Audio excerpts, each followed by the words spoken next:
such a claim? I think yes, but obviously here I'm asking sort of, I'm playing devil's advocate here. Can we in post-World War II environment justify such a claim? You might say yes, you might say no. What are possible interpretations? Do you think he means sacrifice in a biological sense, which I think is okay and fair?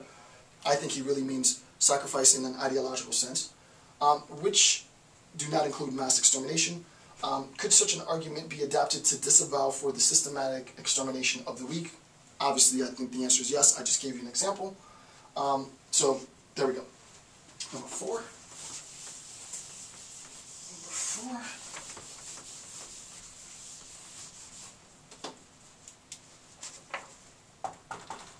Number four, here's what Nietzsche says in 248. He says, here error is made the duty, a virtue, right? Within the Christian moral tradition, error, the idea of making an error, is made a duty.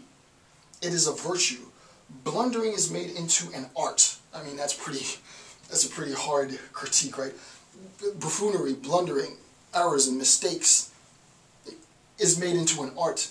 The instinct for destruction sympathized as redemption, right?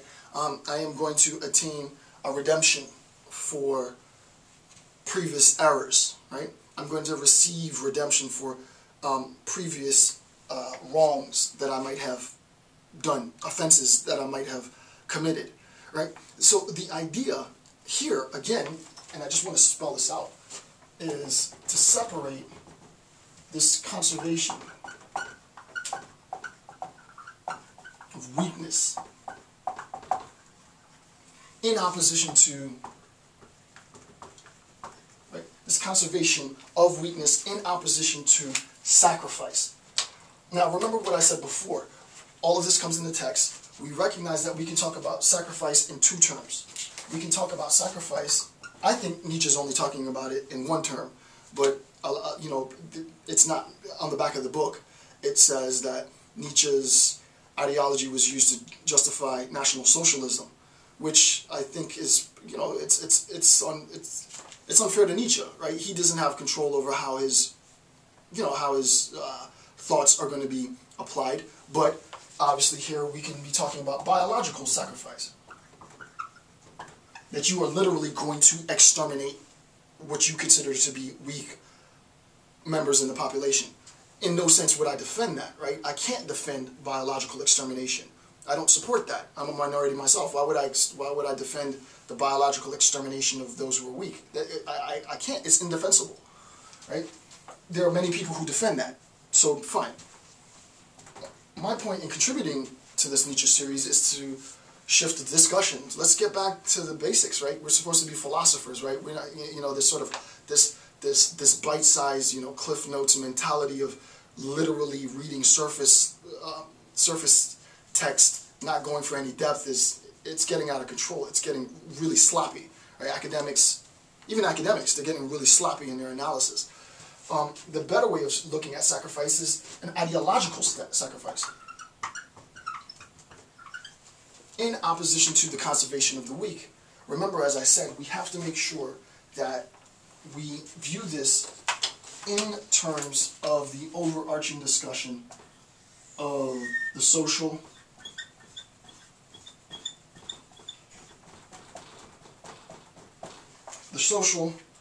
versus the individual. The social versus the individual. Again, the entire discourse is set to articulate. He doesn't do this himself, right? This is really more me than it is Nietzsche, per se, though obviously everything that I'm getting is from Nietzsche, but you really got to get deep to be able to see what I think is really at stake here, right? And that's the beauty of Will to Power. He's not explicit, right? This wasn't meant for publication, so it leaves it's a hotbed of possibility here.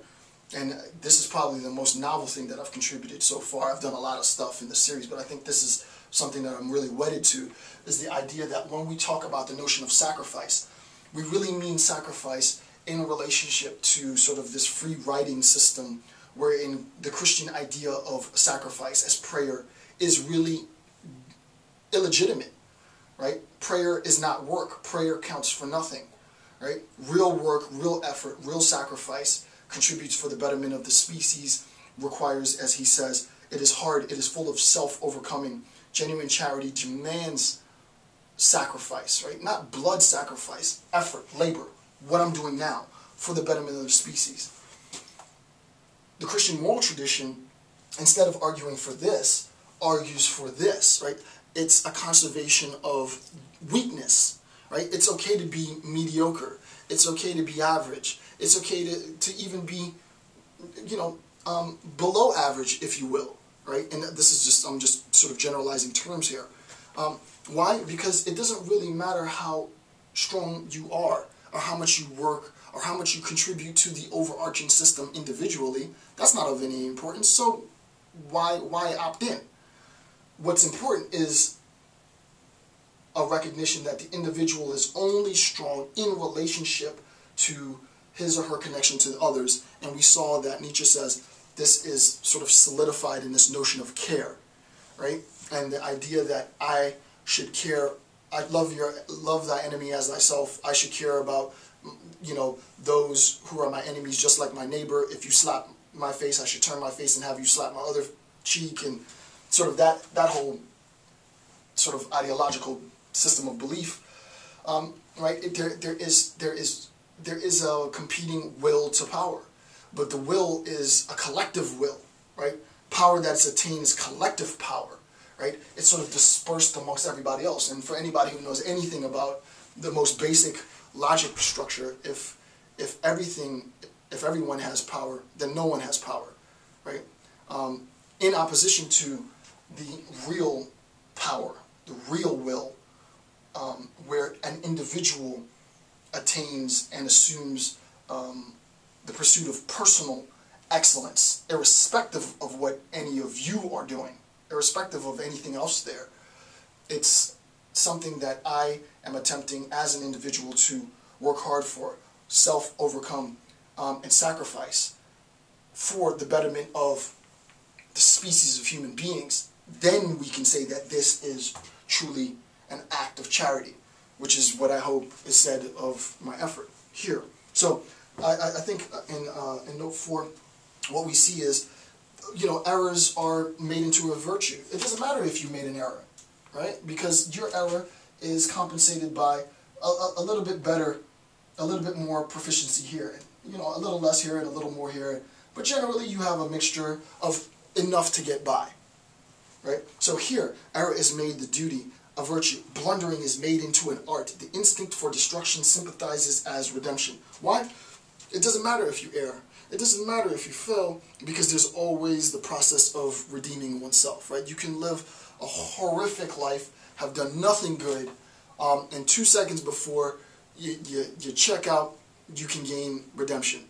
Well, I mean, that's great for the afterlife, if you believe in the afterlife, but really you know an individual by his deeds, and you've done a lot of crap. So in this world, you've been a tyrant, right? So the idea of redemption, it undoes, for Nietzsche, sort of the belief system.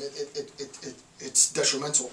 And this is precisely why he's critiquing it. So again, make sure you, in the back of your mind, you keep this notion, 1, of sacrifice, 2, of conservation, of weakness, and then 3, sort of this polemic between the individual and the social, right? And this is how I'm sort of structuring this next phase 2 of the discourse. All right, now let's do note number 5. Or number 5, rather. Number 5. Number 5. So this is note 252. Nietzsche says, this is note 252. The virtuous, average, and herd man. Right? The virtuous, average, and herd man. So he brings in this notion of the herd. Right? Psychologists and psychoanalysts go off and they talk a lot about sort of herd mentality, herd psychology, herd behavior, herd instinct. Nietzsche introduces this conception in its opposition to the individual, right? The herd man, as he says, the average and heard man, he says, quote, did not only take precedence over